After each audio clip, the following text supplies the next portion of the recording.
মদিনার সবচাইতে গরিব সাহাবী বেলাল রাদিয়াল্লাহু তাআলা আনহু লজ্জাস্থান ঢাকার জন্য শুধু একটা জামা ছিল, গায়ে দেওয়ার মতো কোনো জামা নাই। এই সাহাবীর মতো গরিব কোনো সাহাবী মদিনার জমিনে নাই।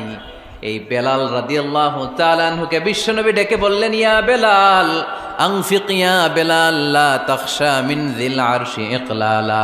ও বেলাল, আল্লাহর রাস্তায় দান করো, কারণ আমার আল্লাহর ধনভাণ্ডারের কমতি নাই। সাইয়েদনা বেলাল রাদিয়াল্লাহু তাআলা আনহু সবচেয়ে গরিব। শুনতেছেন? বুঝতেছেন? সবচেয়ে গরিব।